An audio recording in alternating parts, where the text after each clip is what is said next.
안녕하세요. 도대체 남자들에게 첫사랑이란 게 뭐길래 사람을 이렇게까지 비참하게 만들 수 있는 건지 저는 이해가 되지 않아요.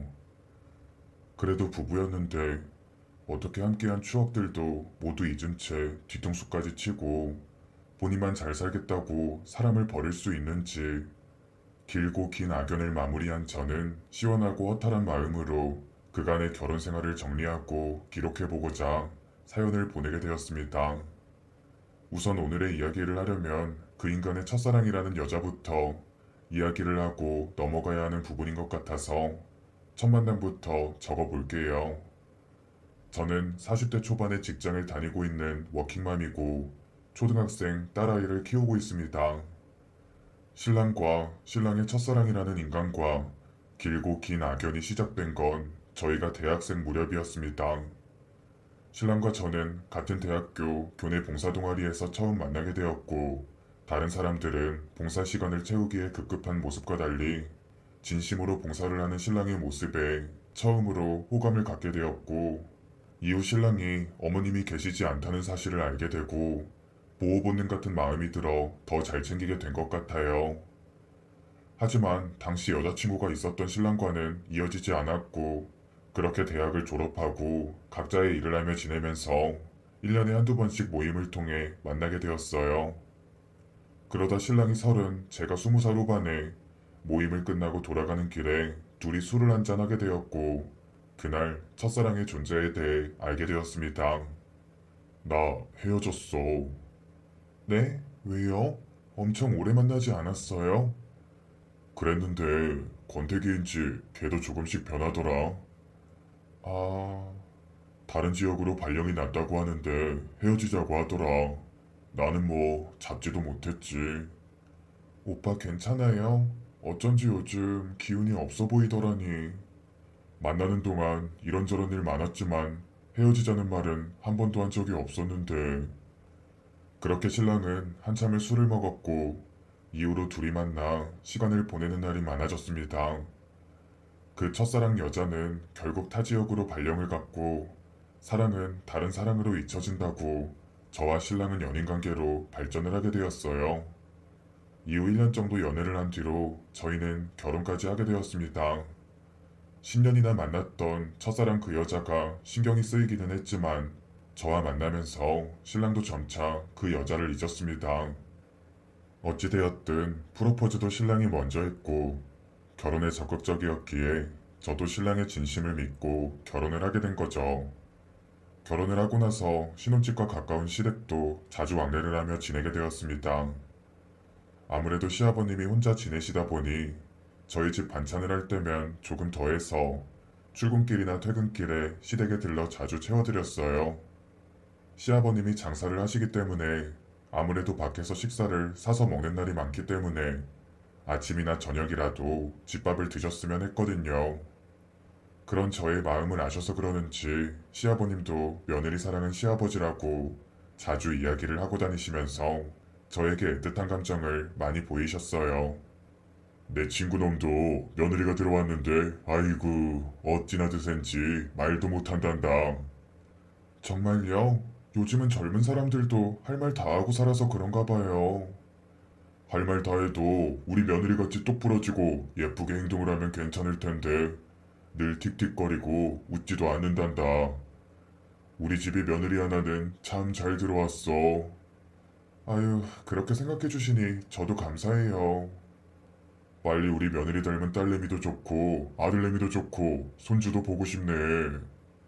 시아버님은 종종 저희 부부의 이세에 대한 이야기도 했었고 저는 신랑과 아이를 빨리 갖고 싶었기 때문에 그럴 때마다 신랑을 힐끗거리며 확인했습니다. 신랑은 멋쩍다는 듯이 웃으며 그런 건 우리가 알아서 해 라며 이야기를 했지만 신랑이 천천히 아이를 갖기 원해서 차일피일 미루다 보니 어느덧 3년이라는 시간이 흘러버렸어요. 3년이 되던 해의 결혼기념일에 저희 부부는 과음을 하게 되었고 그렇게 저는 임신을 하게 되었습니다.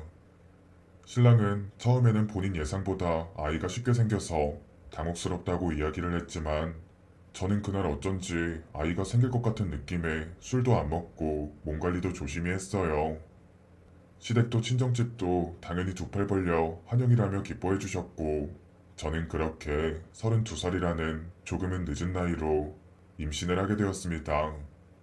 사람마다 다르겠지만 저는 임신을 하고 나서 온 신경과 감각이 예민한 상태였어요. 별것도 아닌 일에 화가 나기도 했고, 신랑이 밖에서 묻히고 들어온 냄새에 입덧을 하는 날도 있었습니다.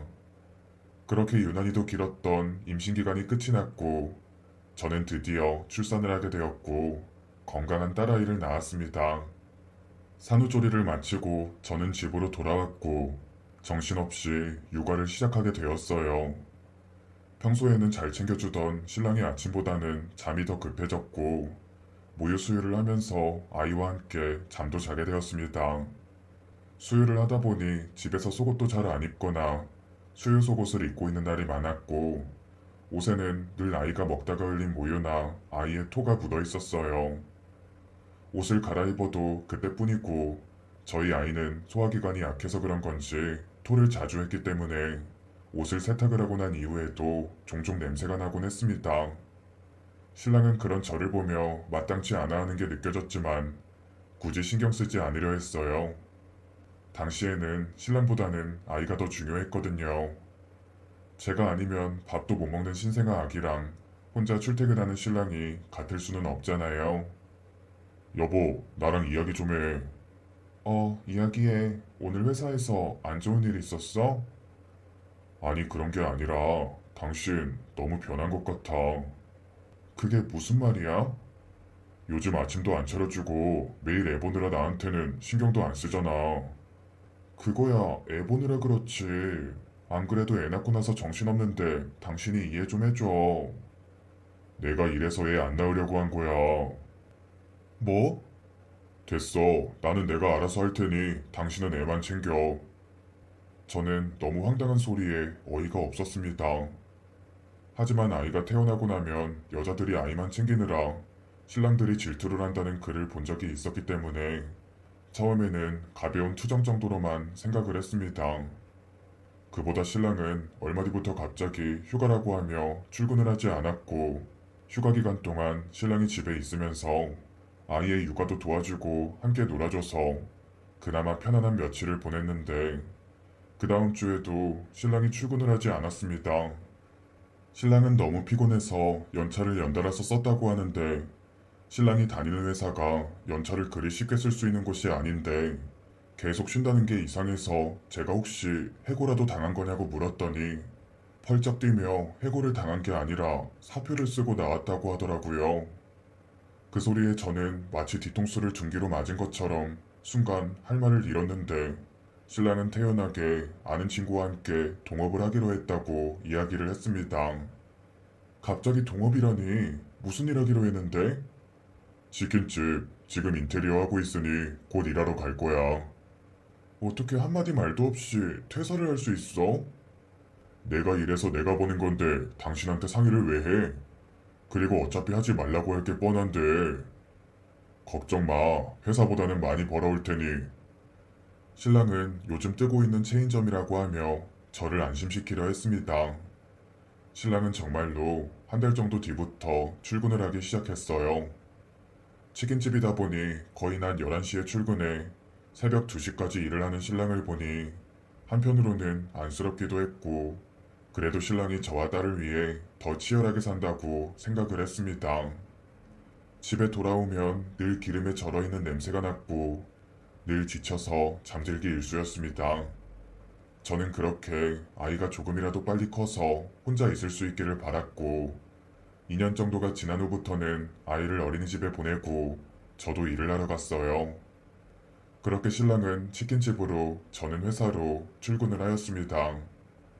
치킨집이 너무 포화 상태라 그런지 솔직히 수입은 회사를 다닐 때가 더 많았고, 저는 모자라는 만큼 더 벌기 위해 집에서 공장에서 사용하는 부품을 조립하는 부업을 하기 시작했습니다. 부업을 할 때에도 신랑이 좀 도와주면 수월할 것 같은데, 신랑은 본인은 하루에 12시간도 넘게 일을 한다고 하며 늘 저에게 떠넘겼어요. 가게가 그리 장사가 잘 되는 것도 아닌데 11시부터 새벽까지 뭐 그리 할 게 많다고 도와주지도 않는 건지 저는 이해가 안 돼서 이 문제로도 자주 다퉜습니다. 나 일하고 애 보고 집에서 부업까지 하는 거 보면 뭔가 느끼는 것 없어? 당신 혼자 바빠? 나는 하루에 일을 몇 시간을 하는지 알아? 내 말은 그게 아니라 당신 주문 없어서 쉬거나 할 때 좀 도와줄 수도 있잖아. 음식 파는 곳에서 그런 걸 어떻게 해? 당신 같으면 기계 만지던 손으로 닭 튀겨주면 먹을 수 있겠어? 내가 매장에서 하래? 가게에 딸려있는 방에서 하면 되잖아.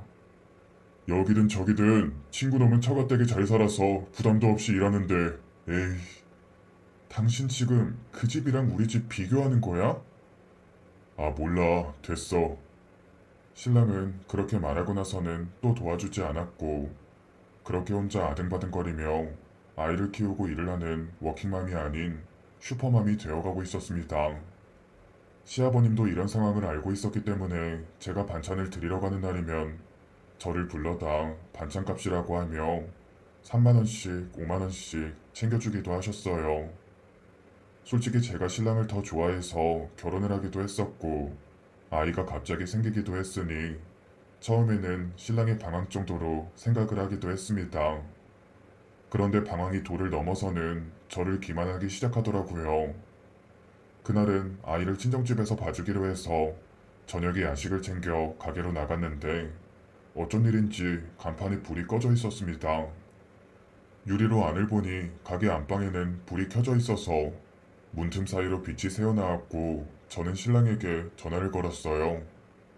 전화도 받지 않던 신랑을 보고 이상한 마음에 그 앞에서 20분쯤 기다렸더니 방에서 문이 열렸고 웬 여자와 함께 나오는 신랑을 보게 되었습니다. 그 순간 갖고 있던 야식도 바닥에 던져둔 채 유리문을 두드렸고 신랑은 황급히 여자를 가게 뒷문으로 보내고는 문을 열어줬습니다. 그리고는 하는 말이 저에게 오해하지 말라고 하면서 너무 장사가 안 돼서 점쟁이를 가게로 불렀다며 말도 안 되는 소리를 하더군요. 더 들을 것도 없이 저는 신랑을 밀쳐내고 방 안을 살펴보니 헝클어진 이불과 매캐한 냄새가 났고 뒤를 돌아 그대로 신랑의 뺨을 때렸습니다. 내가 그 말을 믿을 것 같아? 아, 이제 하다하다 바람도 피워. 그런 거 아니라고. 그럼 이게 뭔데? 내가 바보로 보여? 당신 정말 왜 이래? 왜 사람도 못 믿고 그래? 의부증 있어? 뭐? 그렇게 나 좋다고 따라다니더니, 아, 신랑은 제가 따라다녀서 본인이 결혼을 한 거라 했고, 그래서 본인 인생이 이렇게 되었다고 하며 되려 저에게 화를 내고는 나가버렸습니다. 빈 가게에서 덩그러니 있다가 혼자 맥주를 꺼내서 먹고 문도 닫지 못해 그래도 집으로 돌아갔고 신랑은 그 이후 이틀 동안 집으로 들어오지 않았습니다. 이틀 뒤 집으로 돌아온 신랑은 본인이 힘들어서 실수를 했고 바람이 아니라 그냥 하룻밤의 실수였고 가끔 만나던 사람이라고 설명했어요. 아이가 태어난 이후 계속 외로워서 본인도 실수를 했다고 이야기를 하며 싹싹 빌길래 아이를 생각해서 넘어가기로 했습니다. 사실 저도 아이가 태어난 이후 신랑이 계속 본인이 뒤로 밀려났다고 하며 툴툴거리던 일들을 기억하거든요. 이해를 할 부분은 아니지만 확실히 아이가 태어나고 나니 이혼이라는 무게가 달리 느껴진 건 분명했습니다. 그 일이 있고 난 이후 치킨집은 2년도 안 돼서 폐업을 하게 되었고 신랑은 이직 준비를 한다는 핑계로 백수 생활을 시작했어요. 아침이면 늦게 일어나서 자격증 학원을 다니며 저녁으로는 독서실을 갔다가 새벽이 되어서야 집으로 왔습니다. 시아버님은 신랑의 뒷바라지는 본인이 하겠다고 자처하셔서 30 중반이 넘은 신랑의 학원비를 아버님이 직접 보내주셨어요. 저는 참 애도 있는 애 아빠가 공부를 하겠다고 나서는 모습이 맞는 건지 공사판이라도 가서 돈을 벌어오는 게 맞는 건지 판단이 잘 안 서더라고요. 그 와중에도 시아버님께 손을 벌려야 하는 저희의 처지가 조금은 딱하게 느껴졌고 그만큼 시아버님께 더 잘해야겠다고 생각을 했습니다. 아버님, 뭐 드시고 싶으신 건 없으세요? 난 괜찮아. 요즘 아범은 공부 좀 열심히 하는 것 같아? 매일 새벽에 들어와요. 괜찮겠죠. 그래 그래 내가 큰 도움이 못 돼서 늘 미안하다. 아니에요. 저희가 잘 사는 모습 보여드리지 못해 늘 죄송하죠. 신랑은 그렇게 거의 1년을 준비하고 대기업에 취업 준비를 하는 것 같았습니다. 본인 말로는 이력서도 내고 면접도 보러 간다고 하며 서울도 다녀왔었고요.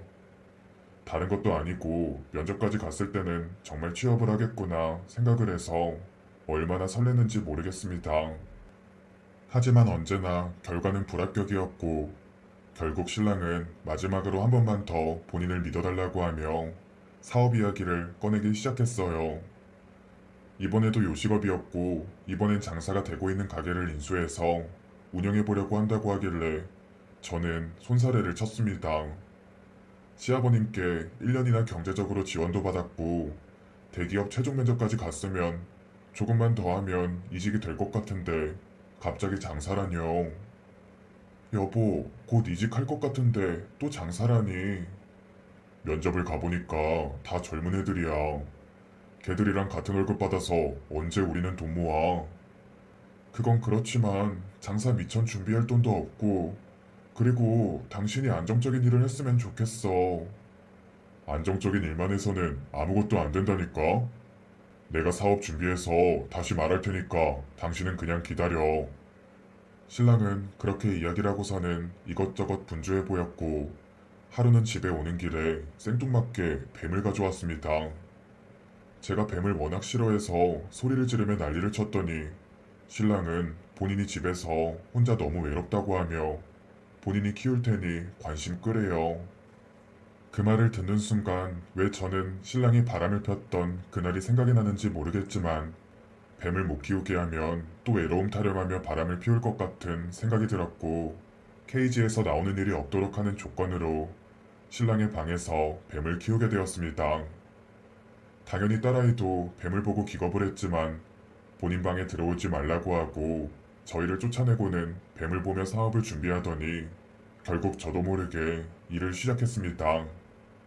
하루아침에 출근을 하러 나간다는 신랑은 인수를 할 예정인 가게에 가서 일을 하고 단골 손님들과 친분도 좀 쌓아야겠다며 이야기를 했어요. 그렇게 신랑은 또 거의 1년 가까운 시간을 거의 무급으로 열정페이로 일을 하기 시작했습니다. 아무리 인수를 할 가게라고 하지만 돈을 받고 일하는 것도 아니고 진짜 이해가 안 되는 일뿐이었는데 신랑 말로는 근로계약서를 안 쓰고 한 거라 원래 돈을 안 받는 게 맞대요. 여보, 그 가게는 언제 인수해? 안 그래도 그것 때문에 할 말이 있는데 내가 사실 빚이 좀 있어. 뭐? 무슨 빚? 이거 인수하는 거하고 그동안 생활비하고 이것저것 한다고 빚을 좀 썼는데 이게 상금인권도 있다 보니까 당신이랑 수원이한테 피해가 갈까봐 걱정이 되네. 그런 걸 왜 말도 없이 했어? 그러니까 이직 준비나 제대로 하라고 했잖아. 이미 벌어진 일을 어떻게 하라는 거야? 그러니까 우리 좀 따로 지내자. 어떻게 따로 지내? 애한테는 뭐라고 하고. 그럼 집으로 이상한 사람들 찾아오고 그게 나을 것 같아? 당신 왜 이렇게 이기적이야? 결국 저는 딸아이를 위해 신랑과 이혼을 하고 친정집으로 가서 지내게 되었어요.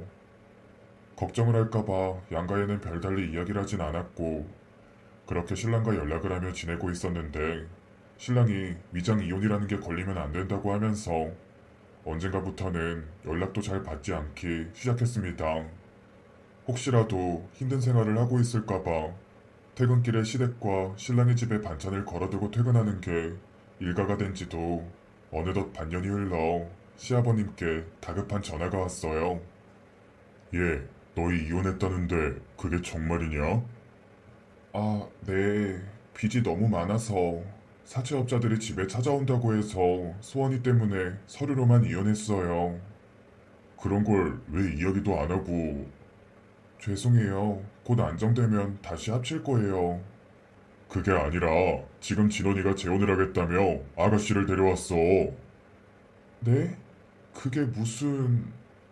저는 그 말을 듣고 단숨에 저희가 함께 살던 그리고 신랑이 혼자 지내던 집으로 찾아갔고 불행인지 다행인지 신랑이 집에 혼자 있더라고요. 그러면서 저를 보고 화들짝 놀라 여기까지 왜 왔냐며 이야기를 하는데 나 참 어이가 없어서 제가 당신 재혼해? 하며 물었더니 당황하지도 않고 이혼한 사이에 그게 무슨 상관이냐고 하는데 그제서야 제가 얼마나 멍청했는지 확 실감이 났습니다. 그나마 다행이라면 이혼할 때 재산 분할 명목으로 받아놓은 게 좀 있다는 것이긴 한데 그래봤자 제가 모아둔 것들이니 크게 의미는 없었어요. 신랑은 처음부터 위장 이혼을 미끼로 저와 이혼을 하고 재혼을 할 생각이었던 겁니다. 당신 처음부터 이러려고 나랑 이혼한 거였지? 그래, 내 인생 당신 만나고 다 꼬인 거 몰라? 어떻게 그럴 수가 있어? 당신이 그러고도 소원이 아빠라고 할 수 있어? 나한테 어떻게 이래? 나도 내 인생 좀 살자. 그때 그 여자야? 뭐? 아니야. 어디 그런 여자를 비교해? 신랑은 저에게 누군지 알려주지 않았고 저는 거의 끌려나듯 그 집에서 쫓겨나게 되었습니다. 시아버님은 저에게 사정을 들으시고는 본인 자식이 한 일을 믿을 수 없다는 듯이 저에게 계속 미안하다는 말만 되풀이하셨고 저도 더 있어봤자 바뀔 상황도 없다는 생각에 시댁을 나가게 되었습니다. 집으로 돌아가 한동안 정신도 못 차린 채 생활을 했고 전 남편의 재혼 날이 다가오고 있었어요. 결혼식장에 가서 확 뒤집어 버릴까 생각도 했는데 둘 다 재혼이라 결혼식은 안 올리기로 했다는 말을 들었고 함께 살 집으로 살림만 합친다는 소식을 시아버님을 통해 들었어요. 어차피 제가 바보같이 선택한 일이니 잊고 딸아이만 잘 키우며 지내야겠다고 생각했는데 주변 지인을 통해 그 재혼하는 여자가 신랑의 첫사랑 그 여자라는 소리를 들었고 저는 정신이 아득해지는 기분이 들었습니다. 그렇게나 죽고 못 살던 첫사랑을 다시 만났구나.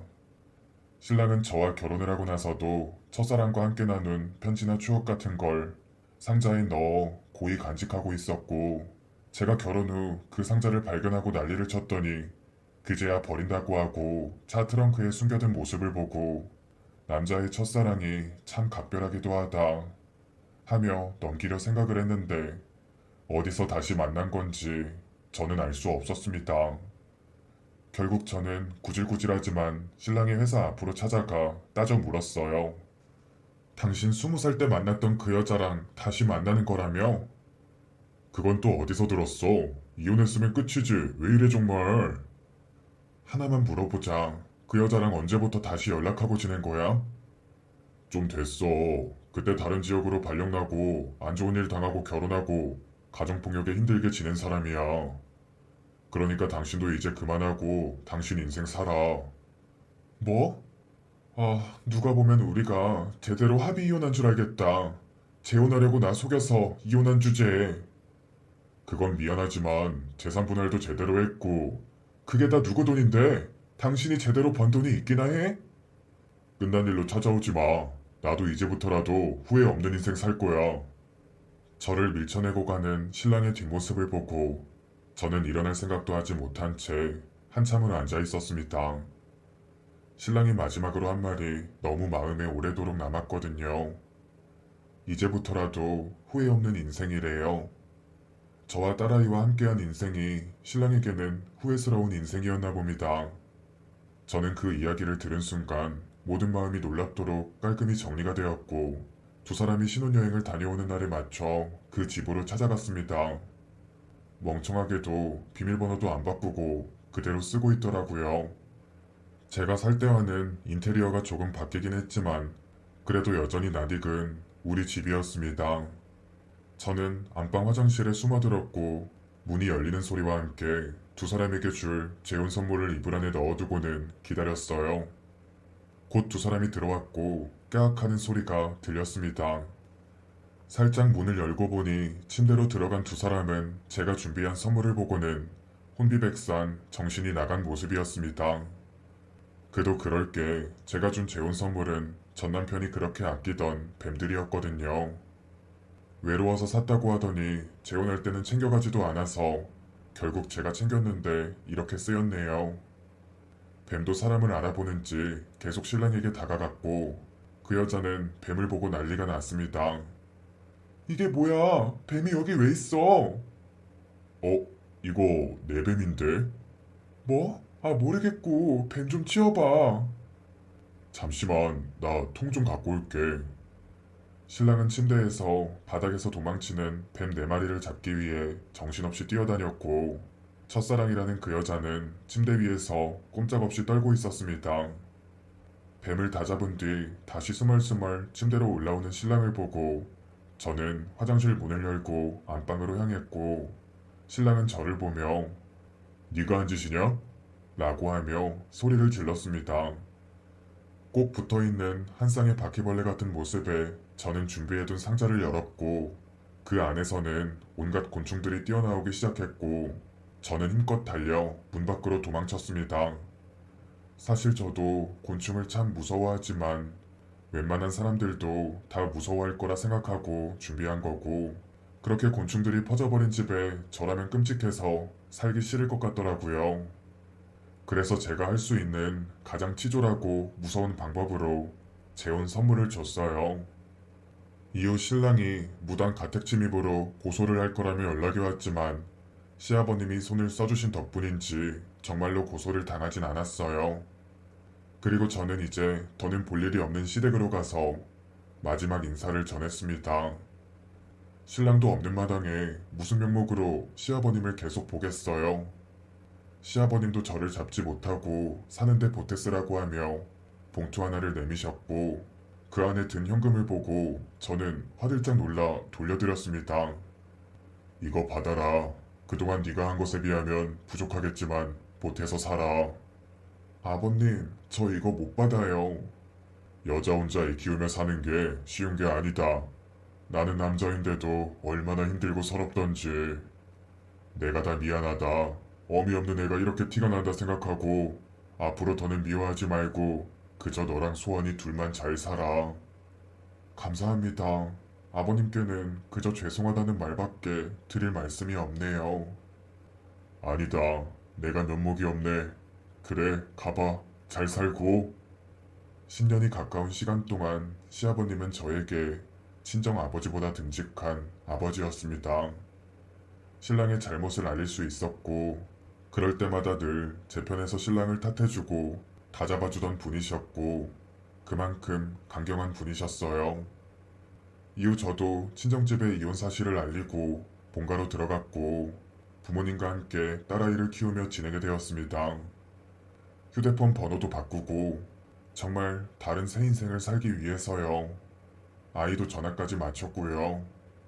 처음에는 아빠를 찾던 아이도 차근차근 설명을 했더니 받아들이기는 힘들어도 이해하려 노력해주더라고요. 참 아이에게 면목이 없기도 하고 미안하기도 하지만 신랑의 빈자리를 느끼지 않도록 제가 더 신경 써서 케어를 했습니다. 그렇게 또 시간이 흘러 어느덧 아이가 4학년이 되었네요. 이제는 제법 커서 둘이 데이트도 하고 친구들이랑 어울려서 놀러도 다니고 하는 걸 보니 새삼 시간이 가는 게 신기합니다. 오늘 이렇게 사연을 보내게 된 것도 한동안 잊고 지냈던 만나고 싶지 않던 인간들을 만나게 되었거든요. 친구들이랑 모임을 하면서 고깃집에서 고기를 먹고 있었는데 어쩌다 보니 모임 장소가 예전에 전 남편과 살던 곳 근처였습니다. 한편으로는 만나고 싶지 않은 인간들을 만나게 될까봐 조금 걱정되긴 했지만 곧 친구들과 어울리다 보니 그런 생각도 나지 않더라고요. 신나게 마시고 놀다가 창밖을 딱 봤는데 신랑의 첫사랑이라는 그 여자와 눈이 마주치게 되었고, 그 여자는 망설일 것도 없다는 듯이 저를 똑바로 쳐다보며 걸어왔습니다. 저는 놀라서 친구들에게 화장실을 다녀오겠다 말하고 일어났고 가게 뒤편에서 그 여자를 만나게 되었어요. 신수가 아주 화나네요. 무슨 말이 하고 싶어서 온 거예요? 애가 아빠 찾진 않아요? 갑자기 무슨 말이에요? 우리가 서로 얼굴 보며 이야기 나눌 사이는 아니잖아요. 애 생각해서라도 다시 그 사람이랑 살아볼 생각 없어요? 정말 너무 힘들고 사기당한 것 같네요. 노망난 그놈 아버지는 갈 때마다 저한테 뭘 던지고 이런 집구석에서 어떻게 살았던 거예요? 회사도 안 다니고 의처증까지 있어서 저도 제 일을 못할 지경이에요. 뭐요? 지금 뭐 반품이라도 하겠단 거예요? 반품이든 뭐든요. 저한테 그 인간은 반품이 아니고 쓰레기였어요. 버린 쓰레기 주워가는 사람도 있나요? 할 말 끝나셨으면 갈게요. 그렇게 뒤를 돌아 나오는 순간 그 여자의 휴대폰으로 전 남편인 것 같은 사람이 전화가 왔고 여자는 신경질적으로 가고 있다고 재촉하지 말라며 화를 냈습니다. 솔직히 그 대화 소리를 듣는데 입꼬리가 올라가는 건 숨길 수 없었어요. 저만 낙동강 오리알 신세가 되고 그놈은 재혼해서 잘 먹고 잘 살까봐 마음 졸이고 분통이 터졌던 날들이 하루 이틀이 아니었거든요. 그 여자가 애를 핑계 삼아 전 남편을 다시 데려가라는 말까지 나오는 걸 보니 그 두 사람도 어지간히 힘들게 지내는 것 같았습니다. 그리고 전 남편이 저와 살 때 일을 잘하지 않았던 건 저 때문이라 생각했는데 그냥 본성이 그런 인간이었나 봐요. 겉으로는 좋은 사람인 척 봉사도 하고 하지만 속으로는 그저 이기적이던 인간. 저도 그 모습에 속지만 않았어도 어쩌면 지금과는 다른 인생을 살고 있었을지도 모르죠. 저는 다시 자리로 돌아가 시원하게 맥주를 한 잔 마시고 다시 창밖을 바라봤고 누군가와 짜증스레 통화를 하며 가는 그 여자가 보였습니다.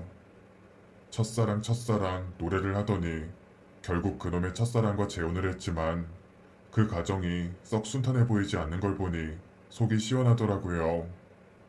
그날 저는 집으로 들어가는 길에 아이가 좋아하는 장난감을 사서 들어갔고 누구보다 더 행복한 시간을 보냈습니다.